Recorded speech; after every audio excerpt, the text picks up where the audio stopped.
Agora nós gostaríamos de convidar nosso querido Giovanni Cacheta para a continuação da palestra na manhã de hoje.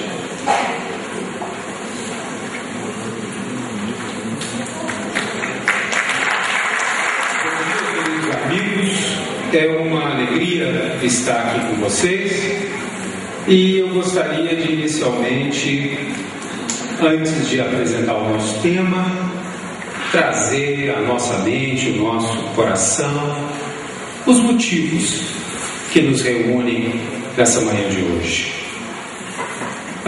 O meu papel aqui hoje é o mesmo papel que eu desempenho quando levo o meu filho Pedro ao médico. Eu tenho um filhinho de 5 anos, o Pedro, e uma filhinha de 7, a Jojo.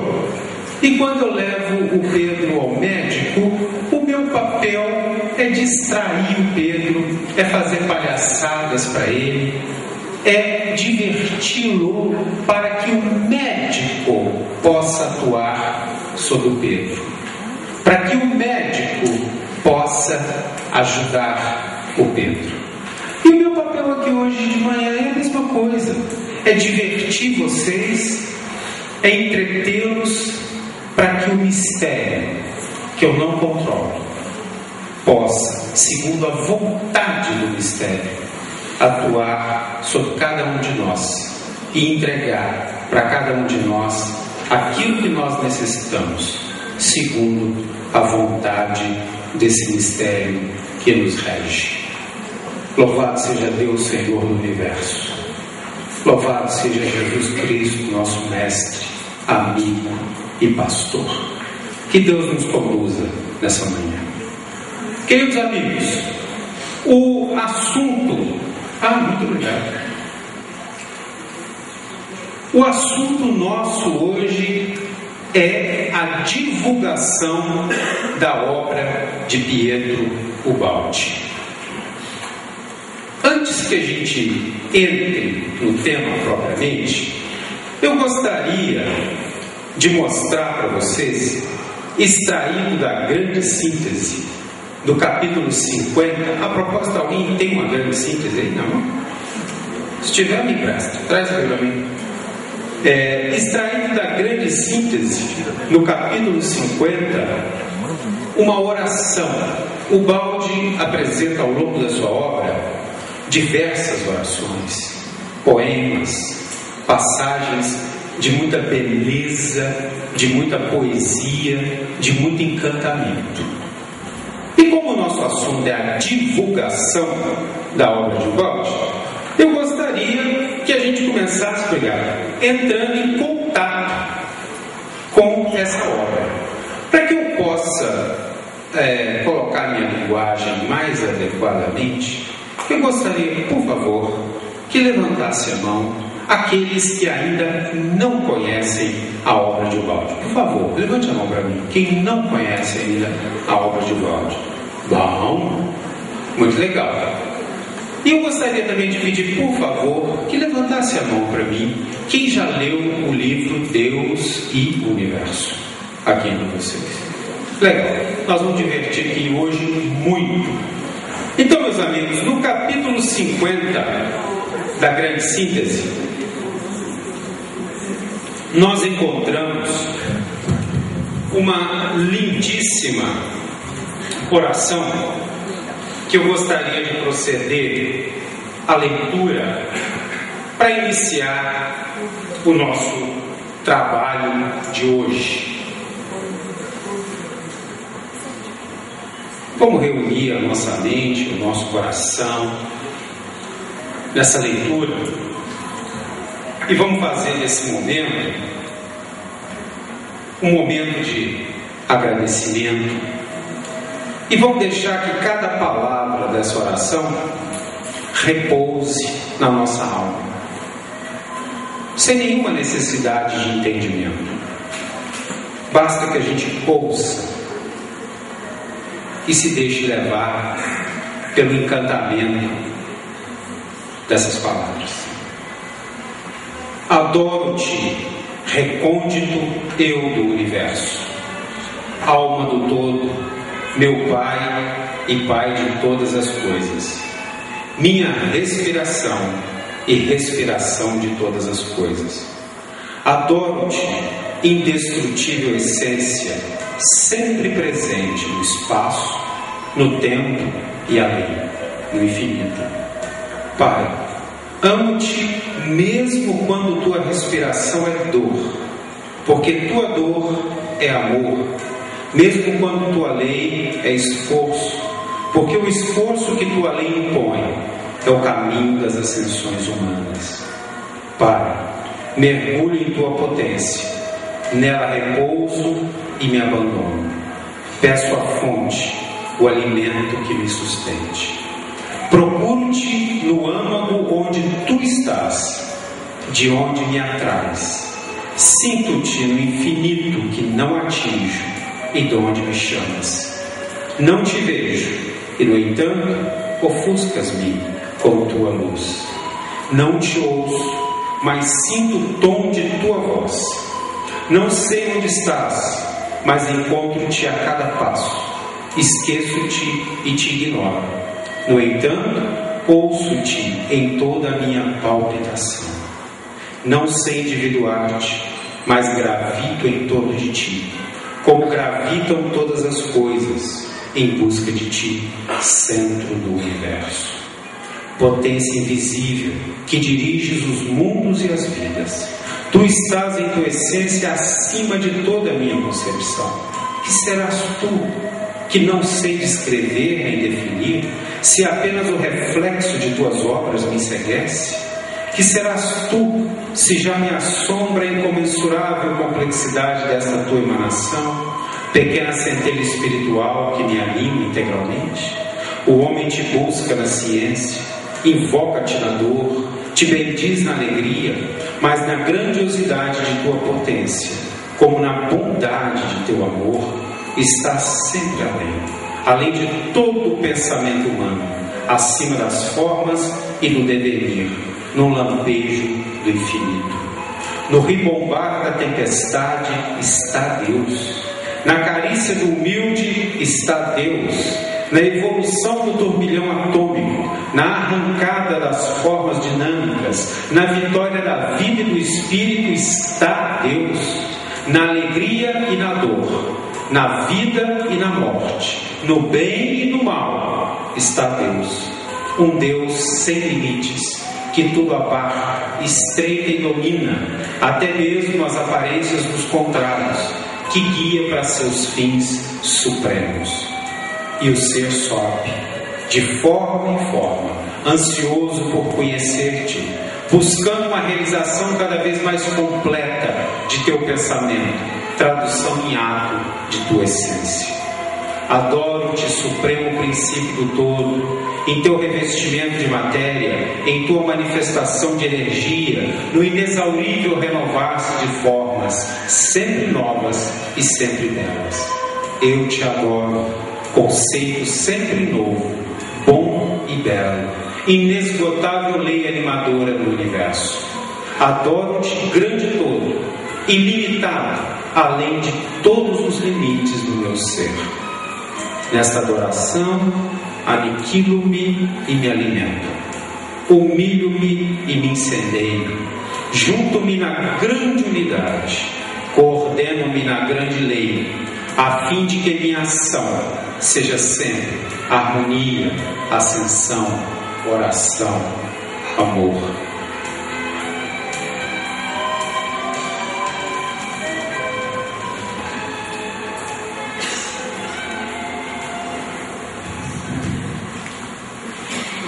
Existe na obra de Walt muita poesia, muito encantamento, muita ciência também, muitas reflexões.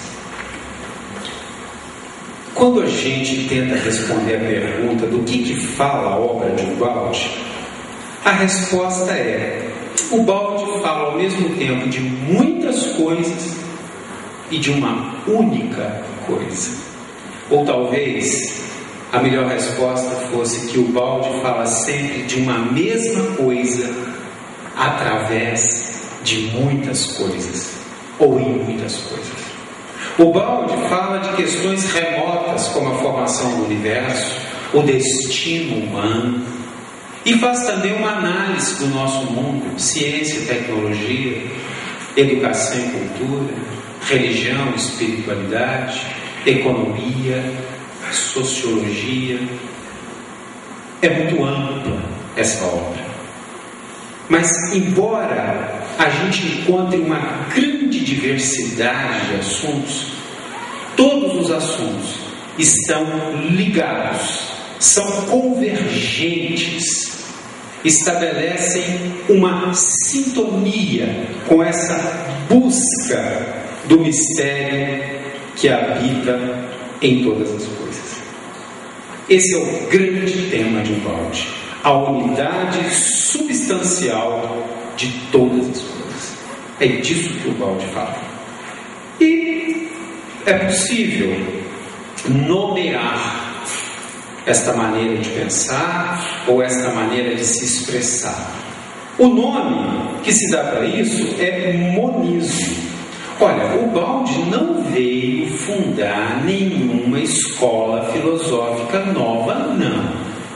O termo monismo já existia desde muito antes de Ubaldi, e ele foi tomado como que por empréstimo para significar esse sentido convergente, unitário do pensamento de Ubaldi. Então, o mais correto seria que nós colocássemos que os conceitos de Ubaldi são de natureza monista, são de natureza unitária, inclusiva, convergente. Essa talvez fosse uma forma de usarmos o termo monismo mais exato no que diz respeito à obra de Ubaldi. Nunca para afiliá-lo a qualquer escola ou qualquer agrupamento, nunca para rotulá-lo ou enquadrá-lo dentro de um grupo. Isso não seria possível, mesmo porque a natureza universalista da sua obra, a natureza imparcial e abrangente de sua obra, não nos permite enquadrá-lo em nenhum partido. Aqui está a grande questão. Na profundeza das coisas existe indiscutivelmente um princípio que as governa. E o Ubaldi procurou esse princípio ao longo da sua vida toda.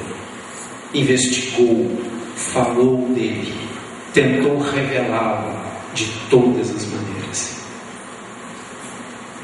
Ascendemos assim ao princípio único, à ideia central que governa o universo. Não só a busca de um mistério que se manifesta em todas as coisas, mas a compreensão de que esse mistério é sempre uno, é sempre o mesmo. Então, nós poderíamos dizer que, em verdade, o Ubaldi fala de Deus. Mas vamos combinar uma coisa aqui. Entre a palavra que representa alguma coisa, entre o conceito ou a ideia que representa alguma coisa e a coisa mesmo, existe um abismo que nós temos que percorrer. Não basta dizer a palavra Deus.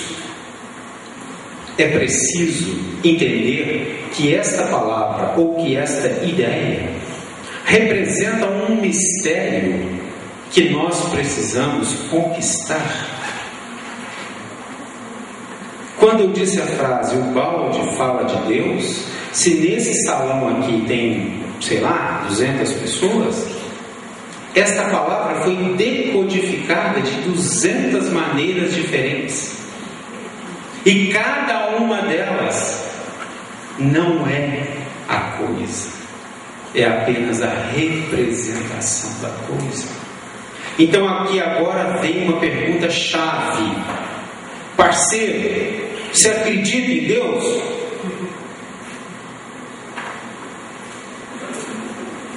Sim, ele acredita no mistério que essa palavra representa. Ele acredita no mistério que essa ideia representa. Sim. Sim. Então o balde faz essa viagem profunda, a partir do nosso concebível, para aquilo que está no nosso inconcebível. Não é verdade? O que é um ateu? Meu parceiro ali é ateu. Não, eu não acredito em Deus. O que ele está dizendo? Ele está dizendo que não adota a palavra e o conceito que eu adoto para representar o mistério. Ele não concorda com a minha representação. Você tem aí alguma representação e alguma palavra melhor? Não, não tem. Então tá, então beleza. O mistério continua sendo o mesmo e não vai mudar nada se eu represento com essa ou aquela palavra, com este ou aquele conceito. Muito bem. O balde fala de Deus, fala da criação de Deus, fala da lei de Deus, fala da manifestação de Deus, fala da presença de Deus, fala da nossa procura por Deus. Este estudo está se referindo à grande síntese, vos mostrará sempre aspectos novos do princípio único, novos artigos da mesma lei, vista em diversos aspectos. É assim que a obra se estrutura. Muito bem. Nós poderíamos, a partir disso aqui, tentar identificar que o grande tema de Ubaldi é Deus. É o mistério que na profundeza de todas as coisas rege, governa e se manifesta. O grande tema de Ubaldi é nos levar a esta realidade. Por que realidade? Ora, é sabido, inclusive a filosofia oriental em muito nos ajuda a compreender isso, que tudo à nossa volta é ilusão. Mas veja, o balde nos dá uma grande ajuda. Isso aqui é o quê? O microfone? Não. Isso aqui é uma manifestação de Deus. As coisas à minha volta não são ilusão. Ilusão é o que eu penso das coisas à minha volta. Tudo à minha volta é manifestação de Deus. Tudo à minha volta é expressão do divino. Mas é assim que eu percebo tudo à minha volta? Será que eu percebo tudo, todas as coisas, todas as pessoas como expressão do divino? Não. Não. Eu percebo as coisas como microfone, cadeira, Julinho, sua esposa, Manuel, meu parceiro. Ilusão, ilusão, ilusão. Eu não estou em contato com as coisas. Eu estou em contato com as minhas construções e formações mentais e emocionais. E entre elas e a realidade vai um grande abismo. Então é assim. Para dizer que está em contato com a realidade, seria preciso que alguém fosse capaz de perceber Deus em todas as coisas, através de todas as coisas, e sem fim capaz de amá-lo sobre todas as coisas, em todas as coisas e através de todas as coisas. Qualquer coisa fora disso é ilusão. Meus amigos, esse conceito nos abre muitas possibilidades. E a partir dele, nós poderíamos então ter uma visão dessa obra a partir daquilo que nós poderíamos chamar de temas centrais. O grande tema É o monismo, a unicidade do todo, a ideia de que existe uma única lei, uma única substância e que essa única lei e que essa única substância manifesta-se das mais diversas maneiras. O Baldi trata bastante também de uma segunda questão, no âmbito da primeira, que é a evolução. E ele fala da evolução como um processo de expansão da consciência, de reunificação e desmaterialização. Ou seja, ele fala da evolução como uma volta à consciência de unidade. Isso é chave. Atenção, vocês que levantaram a mão quando eu perguntei quem é que está estabelecendo o contato com a obra de um Baldi pela primeira vez. Gostaria de dizer para você, olha, o Baldi apresenta em seu estudo não só o trabalho referente à evolução, fenômeno de expansão da consciência, como também ele fala da involução, que é o seu fenômeno inverso e complementar. Ele apresenta a involução como um processo de contração da consciência, de fragmentação e materialização, ou seja, a involução é a perda da consciência de unidade. O que é involução? Perder a consciência de unidade. O que é consciência de unidade? A consciência de que eu e o Pai somos um. Perder esta consciência de unidade é o mesmo que fragmentação, é o mesmo que contração, é o mesmo que involução. E o inverso, readquirir esta consciência de unidade é evolução, é o mesmo que reunificação. Esse é o ponto-chave. O Baldi apresenta-nos um conceito de unidade substancial de todas as coisas, fala-nos de como nós, as criaturas de Deus, perdemos a consciência desta unidade, involução, e fala como nós, criaturas de Deus, recuperamos essa consciência de unidade, evolução. O Baldi não apresenta a evolução como um fenômeno construtivo ou criativo, não, mas apresenta a evolução como um fenômeno de expansão da consciência. Ou seja, ao longo da evolução eu não vou me tornar algo que eu já não seja, eu vou apenas me conscientizar daquilo que sou, e a conscientização que eu farei é da minha unidade substancial com o todo. Esse é o ponto.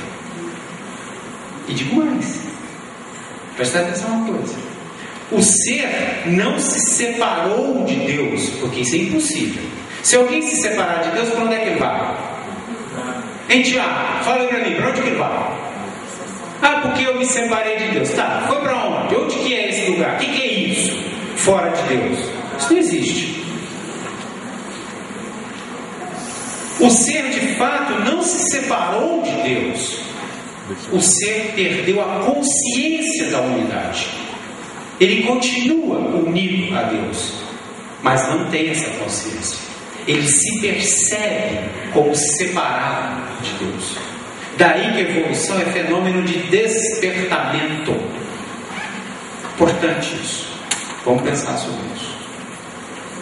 Além desses assuntos fundamentais, ou temas fundamentais, temas centrais a partir do tema inicial, nós poderíamos ainda citar mais outros três.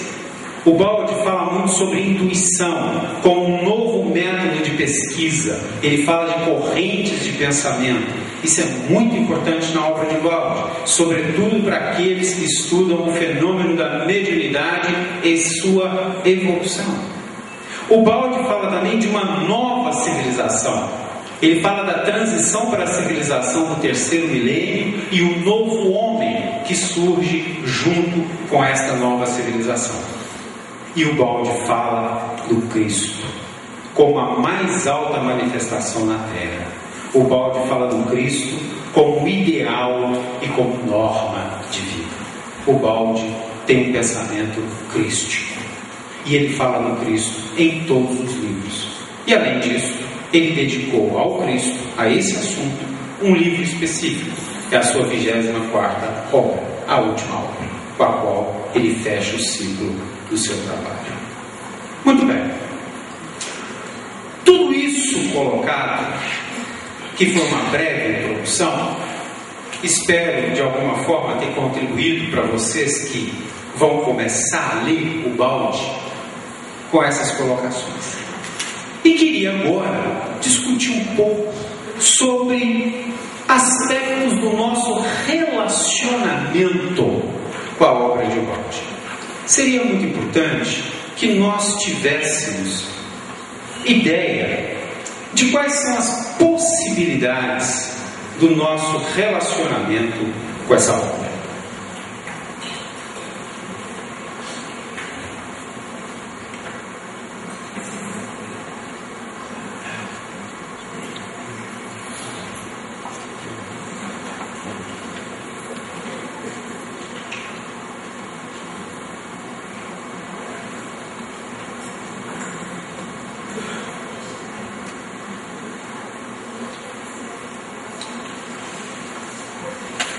Diz Ubaldi na grande síntese no capítulo 2: deixareis de lado para o uso da vida prática vossa psique exterior e de superfície, a razão.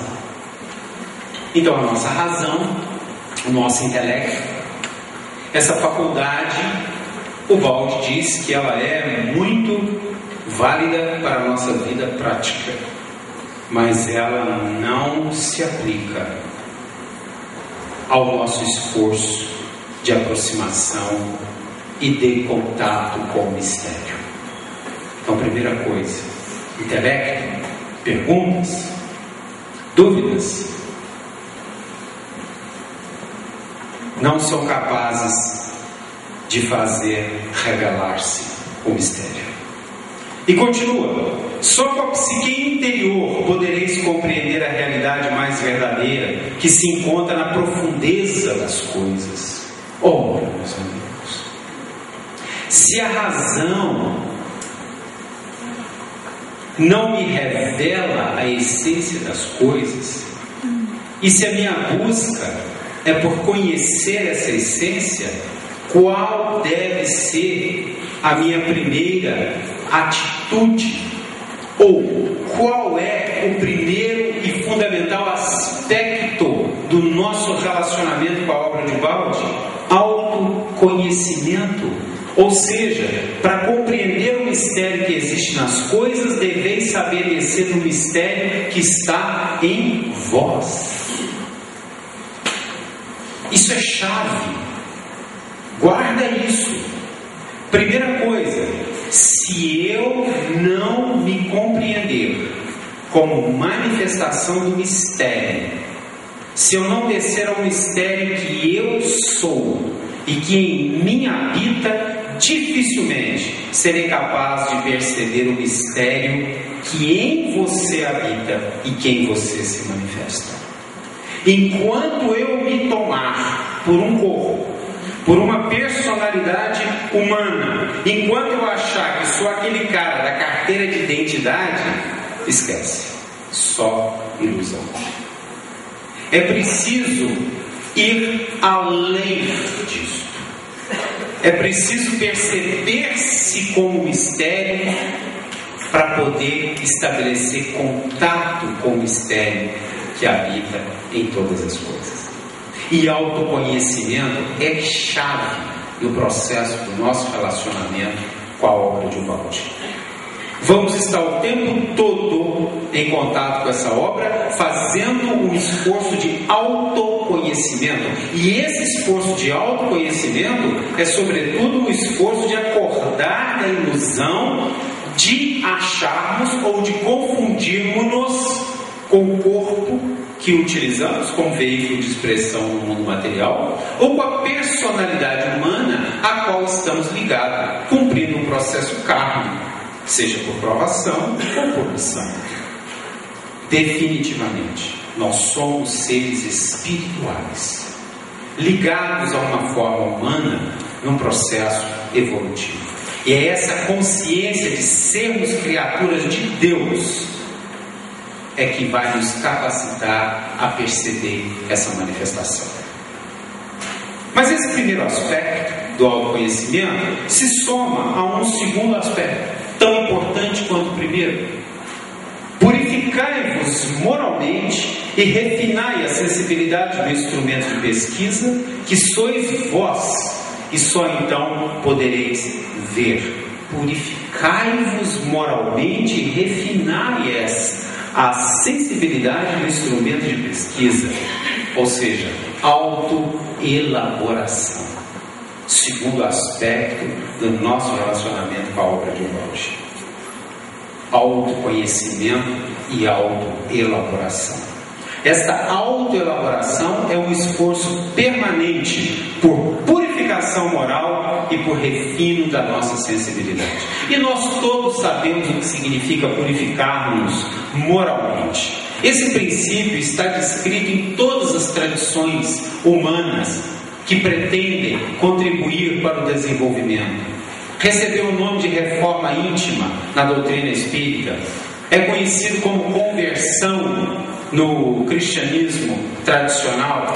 É um trabalho de purificação, é um trabalho de desenvolvimento de nossa natureza essencial, é um trabalho de libertação daquilo que não é nossa natureza essencial.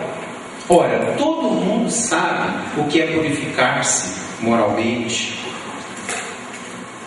Sem esta perspectiva muito clara, não é possível. Claro que não. Não é possível perceber a pureza, a graça e a luz que se manifestam em todas as coisas, a não ser que eu faça da pureza, da graça e da luz o meu próprio pão e a minha comida. O mistério não prova a sua existência, ele é a própria existência. E não há como chegar a isso, a não ser que nós tenhamos esses dois aspectos como essenciais: autoconhecimento e autoelaboração. Existe um terceiro. Para que a gente chegue nesse terceiro, eu gostaria de desenvolver com vocês uma reflexão. É possível compreender a obra de Walsh? Tem muita gente que fala que o livro A Grande Síntese é muito difícil. Tem muita gente que fala que é difícil compreender a obra de Walsh. E aqui já vai uma pergunta: é possível compreender a obra de Walsh? É possível compreender racionalmente, externamente a obra de Walsh? É possível compreender intuitivamente, internamente a obra de Walsh? Para ajudar na nossa reflexão, o Baldi nos traz na ascese mística: a razão procura Deus, mas na análise não o encontra. E nos diz em grandes mensagens: estes meus ensinamentos são dirigidos mais à vossa intuição que ao vosso intelecto. É possível a gente compreender a grande síntese racionalmente? O que é compreender racionalmente, hein? Como é que é o processo da compreensão racional? O processo da compreensão racional é requentar comida velha. Isso é a compreensão racional. Requentar comida velha. Você diz que compreendeu uma coisa quando você pega aquilo que você recebeu, compara com aquilo que você já tem em você, acha uma coincidência, acha um ponto de contato e diz: entendi. Isso é a compreensão racional. É requentar comida. Pega o que você já tem e esquenta de novo. Olha, quando eu era criança, morava numa cidade do Alto Paranaíba, E uma das coisas que a gente gostava muito de fazer era fugir lá para os campos para a gente poder subir nas árvores e comer cici. Você sabe o que é cici? Vou explicar e vocês vão compreender. Cici é uma fruta. Ah, uma fruta! Foi lá dentro. Bom, se alguém aqui nunca teve contato com a fruta, ele já está fora da brincadeira. Já caiu fora, já desceu do caminhão. Cici é uma fruta. E como é que ela é? Olha, a cici, ela tem um gostinho assim, azedo e doce. Tem um gosto de quê então? De limão? Não, limão é muito azedo, um pouco doce para se comparar com cici. Laranja? Não, laranja está muito... Olha, tem um gosto assim mais parecido com kiwi. Ah, com kiwi. E ela é verde que nem kiwi? Não, ela é vermelha. Então cici é kiwi vermelho? Isso é o raciocínio, meus amigos. Pura ilusão. Ora, se o balde nos traz revelações de um plano superior, como é que nós vamos pretender pegar as revelações que ele traz de um plano superior e comparar com as nossas velhas verdades? Não tem correspondente. Claro que não. Olha, não é possível compreender racionalmente a obra de Balde. Não é. Você pode conscientizar a obra de Balde, mas você não pode compreendê-la. Porque não existe no nosso concebível e, sobretudo, não existe em nossa consciência humana paralelo para nada do que ele nos traz como revelação dos planos superiores. Não é possível compreender. Então você aí, meu amigo, que foi ler a grande síntese e não entendeu nada, vem pra cá que você é meu parceiro, compadre. Vamos ficar nós dois aqui de mão dada. Aí, bacana, porque eu também não entendi. Só que eu sou muito mais cara de pau que você, eu não entendo. E vem cá fazer exposição, fazer palestra. Divertir vocês. Você não entende, fica caladinha, não é? Isso aí. Não entendeu e não vai entender. E quem falou que entendeu está iludido. Não tem correspondente. A obra pode ser conscientizada. O que é conscientizar? É abrir-se ao novo, é entregar-se à revelação, e num ato de fé, de amor, de humildade, através de um liame de paixão, dizer: aqui está a manifestação do nosso Pai. Isso aqui surge em minha consciência como um ideal. Conscientizar é possível. Compreender não é. E a compreensão intuitiva? Perfeitamente possível. Claro que sim. A compreensão intuitiva, ela vai direto à verdade. A compreensão intuitiva não depende de tomarmos as coisas e compará-las com aquilo que está dentro de nós. A compreensão intuitiva é um contato direto com a realidade. E a obra de Ubaldi pode despertar em nós esse contato direto com a realidade.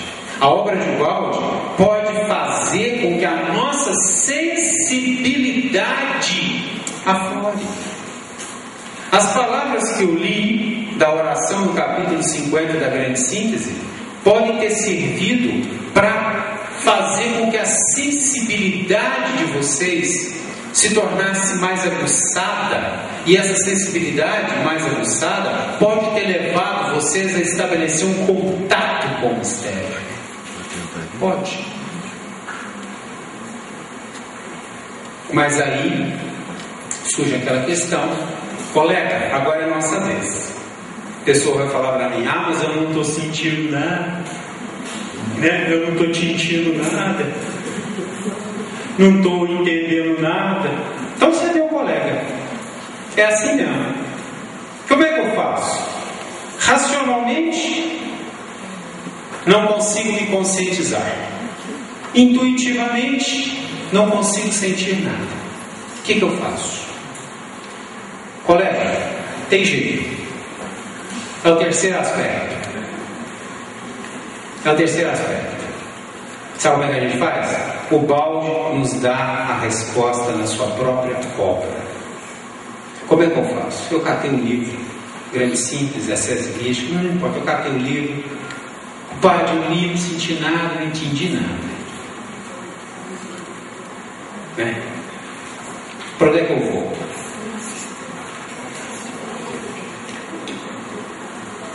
O balde fala do Cristo e com isso ele nos dá a resposta. Não se pode compreender Cristo. Não se pode compreender Cristo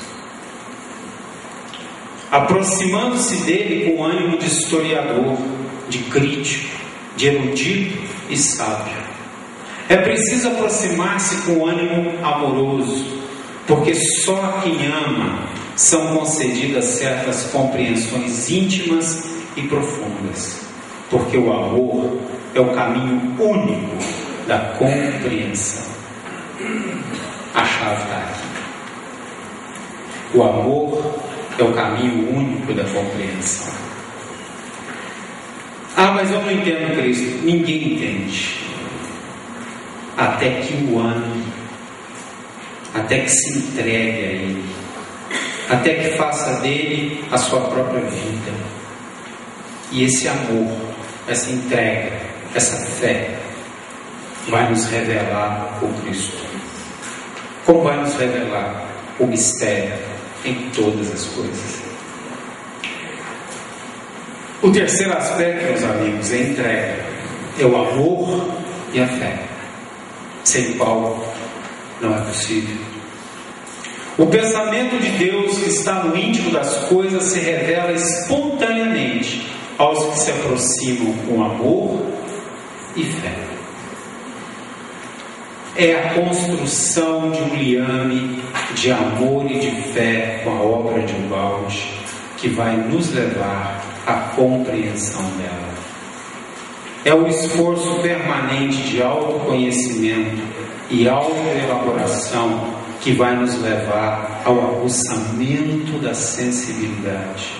E tudo isso é um processo que acontece ao mesmo tempo.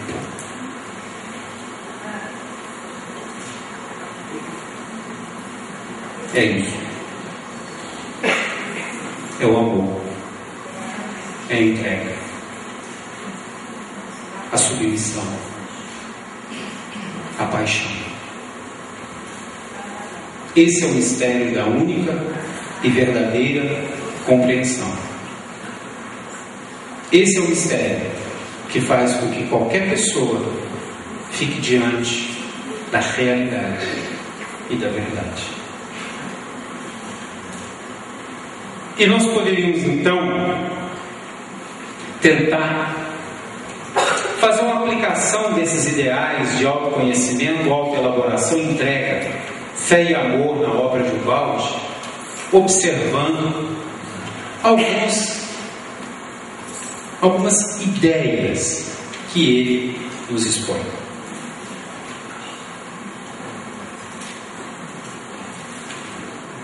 São 10 horas e 32 minutos. Nós começamos um pouquinho atrasados. Eu perguntaria à coordenação quanto tempo mais eu posso falar? 20 minutos. Mais 20 minutos? Tá. Mais do que suficiente.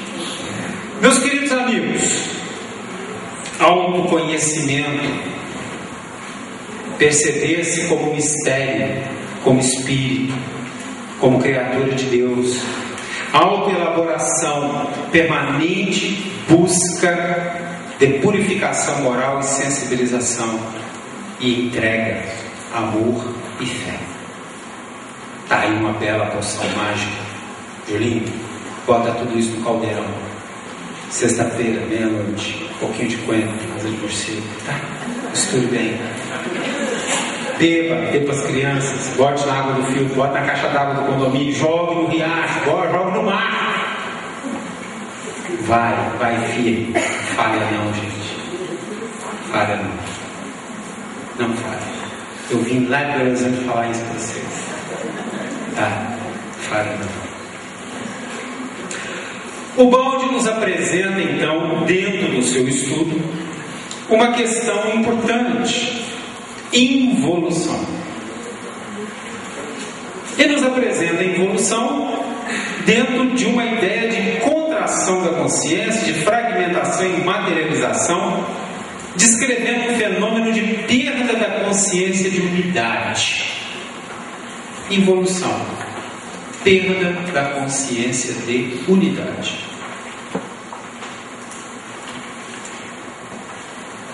Nosso universo físico é o resultado da queda do espírito, da qual nasceu a matéria e a forma.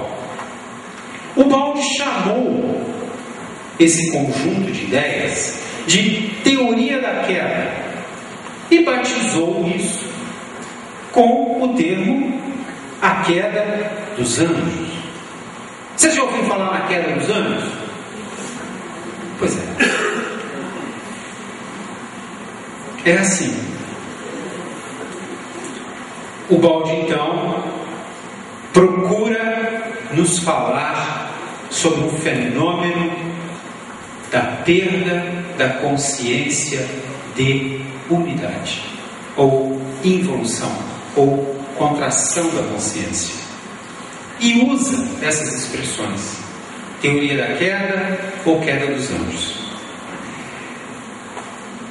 Essa ideia ou essa teoria é amplamente apresentada no volume Deus e Universo, capítulo 4. Nesse capítulo 4, o Baldi nos diz: a expressão queda dos anjos representa uma redução da realidade na medida limitada da psicologia humana. Queda dos anjos é uma redução da realidade na medida limitada da psicologia humana. Queda dos anjos não é a coisa, não. Queda dos anjos é uma representação da coisa. Para que serve representação? Para tentar despertar nossa sensibilidade, para tentar aguçar nossos sentidos, para tentar fazer incendiar nossa fé. Para isso que serve representação. Essas são as palavras de Baldi no capítulo 4, em que ele representa o fenômeno da nossa perda da consciência de unidade, ou seja, involução, através da ideia da teoria da queda. Mais adiante, no mesmo volume, no capítulo 8, o Baldi nos sugere tantas outras representações, mas aí ele não faz uma representação tão alegórica quanto a queda dos anjos. Ele usa outros tipos de representação e dizer: o fenômeno na sua substância. Que fenômeno? É o fenômeno da perda da consciência de unidade. Esse é o fenômeno. O fenômeno na sua substância pode assumir infinitas formas e ser suscetível de infinitas representações. E ele nos sugere, no capítulo 8, várias representações.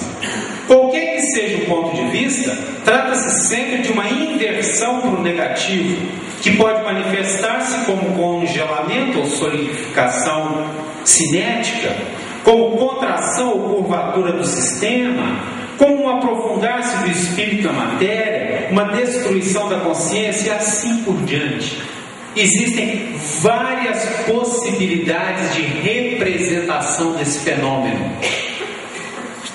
Algumas representações bastante alegóricas, como o anjo rebelde, ou o fruto proibido, ou, mais ao gosto oriental, o envolvimento no véu de Maia, ou mais científica, como a contração da consciência, ou a curvatura do sistema, ou o congelamento cinético, ou a contração da consciência, fazendo surgir e manifestar-se a energia e dessa matéria. Representações. Mas eu não aceito essa teoria da queda, não. Bacana. Bom, você tem uma outra representação aí, nós botamos no slide aqui também. Qual que é a sua representação?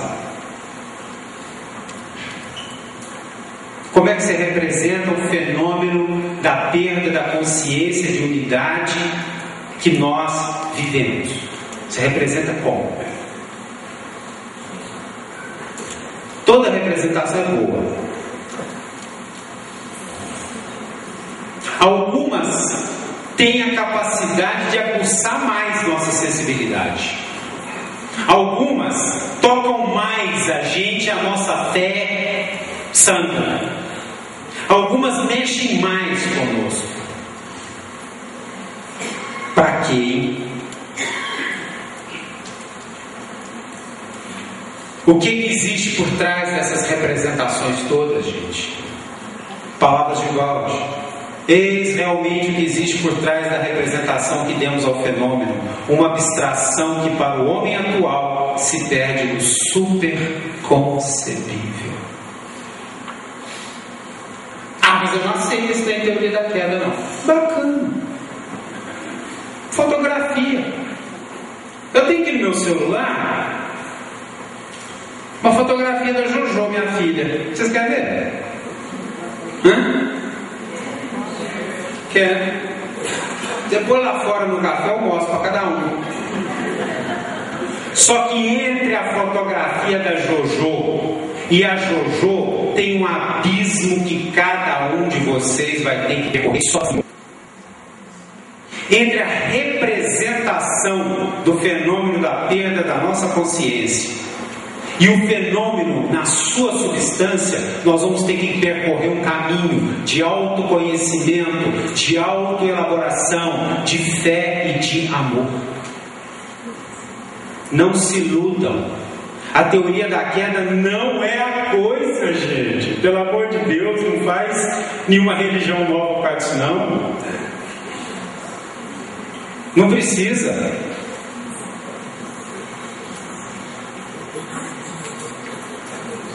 Aí eu estou muito satisfeito com a revolta no céu. Bacana. Bota nisso todo o seu coração. Bota nisso todo o seu esforço de autoconhecimento, autoelaboração, de fé e de amor. Vai funcionar. Desde que você saiba que é apenas uma representação e que o seu coração está comprometido com o mistério que aquilo representa. Você acredita na teoria da queda? Não. Você acredita no que ela representa. Por quê? Qual de quê? Gente, eu perdi o trem. O motivo da queda dos anjos e do pecado original repete-se a todo instante entre nós, em nossa vida cotidiana. Gente, o campo de observação e de trabalho para penetrar o mistério que a teoria da queda representa não é contar as estrelas do céu, mas é examinar o nosso íntimo. Porque essa teoria representa algo que é vivo na nossa alma. É disso que o Paulo está falando. Ora, se nós verdadeiramente queremos atravessar o limiar, isso aqui é a consagração dos princípios de autoconhecimento, autoelaboração e entrega, de amor e de fé. Olha, é indispensável que a gente desenvolva a capacidade de perceber as manifestações do egoísmo na nossa consciência humana, que a gente seja capaz de perceber essa manifestação e que a gente seja capaz de fazer uma opção por transcender a esses impulsos, sentimentos, desejos e ideias. Olha, o Baldi está falando aqui não é de contar estrela no céu, não. Ele está falando aqui é de nós sermos capazes de fazer um autoexame daquilo que pensamos, daquilo que sentimos, daquilo que falamos, daquilo que desejamos, e sermos capazes de identificar o seguinte: olha, isso é manifestação de egoísmo. Não vou seguir esse impulso, não vou atender esse desejo, não vou compactuar com essa ideia. O Baldi está falando teoria da queda em amar a Deus sobre todas as coisas e ao próximo como a nós mesmos. É disso que ele está falando. Esse é o assunto dele.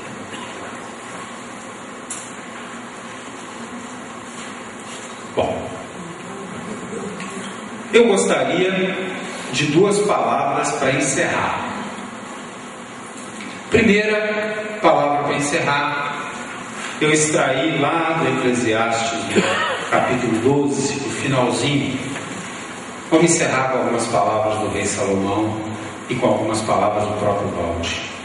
Vamos primeiro às palavras do rei Salomão. Filho, há mais uma coisa que eu quero dizer.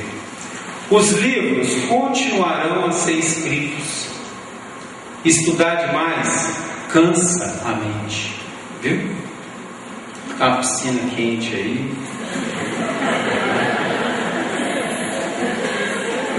O almoço.